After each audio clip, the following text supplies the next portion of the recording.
அஸ்ஸலாமு அலைக்கும் வரஹ்மத்துல்லாஹி வபரகாத்துஹு. அன்புக்குரிய சகோதரர்களே, கடந்த 22ஆம் தேதி காஷ்மீர் மாநிலத்தில் உள்ள பெஹல்காம்ங்கிற பகுதியில் தீவிரவாதிகள் ஏற்படுத்திய தாக்குதலில் அப்பாவி மக்கள் 26 பேர் கொல்லப்பட்டாங்க.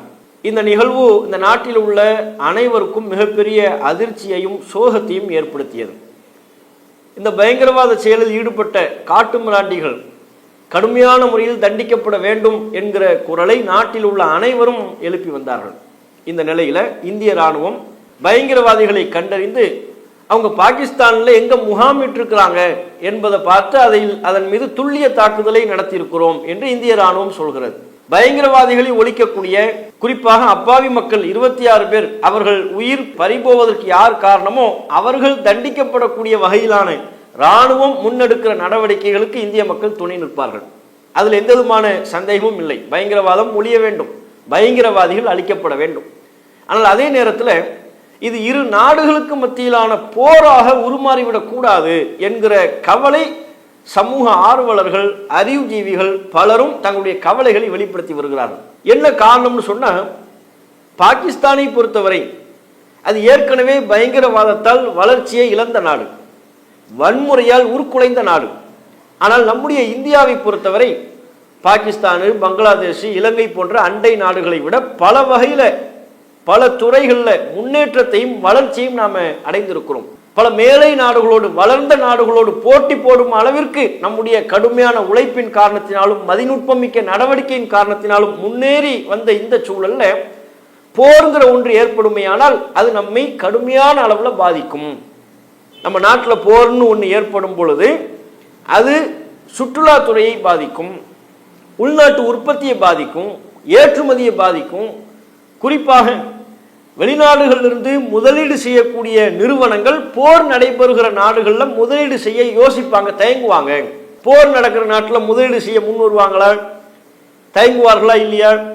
போர் நடக்கிற நாட்டில் சுற்றுலாவை நம்பி யாராவது வருவாங்களா? அங்கேயா யுத்தம் நடைபெற்று கொண்டு இருக்கிறது, நாம் எப்படி அங்கே சுற்றுலாவுக்கு செல்வது என்று யோசிப்பார்கள். அப்போ முதலீடுகள் பாதிப்படையும். இப்படி பல வகையிலையும் நம்முடைய வளர்ச்சியை பின்னுக்கு தள்ளக்கூடியவையாகத்தான் போர் என்கிற ஒன்றை ஏற்படுத்திவிடும். அது மட்டும் இல்லாமல் பொதுவாகவே 2 நாடுகளுக்கு மத்தியிலான போர்னு சொன்னால் அதில் அதிக அளவு பாதிக்கப்படுறது அப்பாவி மக்கள் தான். நீங்கள் உலக வரலாறு எடுத்துக்கொள்ளுங்கள். பலஸ்தீன் இஸ்ரேல் போரில் அதிகமான அளவில் பாதிக்கப்பட்டது யாரு? யுத்தத்திற்கு சம்பந்தம் இல்லாத அப்பாவிகள், பெண்கள், குழந்தைகள், முதியவர்கள், அவங்க தான் பாதிக்கப்பட்டாங்க. உக்ரைன், ரஷ்யா இந்த போர்ல அதிகமாக பாதிக்கப்பட்டது யாரு? அப்பாவி மக்கள். அதனால தான் அந்த நாடுகள் எல்லாம் யுத்தம் வேண்டாம், நோ வார், போர் வேண்டாம் என்று வீதிகளில் குரல் எழுப்பக்கூடிய அளவிற்கு சூழல் உருவாயிற்று. அப்போ போர்னு ஒன்று வந்தா அப்பாவி மக்கள் அதிகமான அளவுக்கு பாதிக்கப்படுகிற சூழல் வரும். கண்டிப்பாக இப்படிப்பட்ட பின் விளைவுகளை எல்லாம் நமது நாடும் நாட்டு இராணுவமும் கவனத்தில் கொள்ளும். இந்திய மக்களின் அச்சத்தை போக்கக்கூடிய விதமாக, இந்திய மக்களின் நம்பிக்கையை பெறக்கூடிய வகையில் நம்முடைய நாட்டு இராணுவம் செயல்படும் என்கிற நம்பிக்கை இந்திய மக்கள் அனைவருக்கும் இருக்கிறது. இந்த நேரத்தில் இன்னொன்றையும் நாம் சொல்லிக் கொள்கிறோம். ஒரு சிலர் சமூக வலைத்தளத்தில் இந்திய முஸ்லிம்களினுடைய தேசப்பற்றை சந்தேகித்து சில பதிவுகளை போட்டுக்கிட்டு இருக்கிறாங்க. அவங்களுக்கு நாம் சில செய்திகளை சொல்ல வேண்டியிருக்கிறது. இந்த நாடு 2ஆக பிளவுபட்ட பொழுதே இந்தியா தான் எங்கள் நாடு, இங்கே தான் எங்கள் வீடு இருக்கிறது என்று சொல்லி அப்போதே எங்களுடைய தேசப்பற்றை வெளிப்படுத்தியவர்கள். இந்த நாடு ஆங்கிலேயரிடம் அடிமைப்பட்டு கிடந்த பொழுது அவர்களை விரட்டி அடிப்பதற்காக பொருளாதார உழைப்பை வழங்கியவர்கள், ரத்தம் சிந்தியவர்கள்.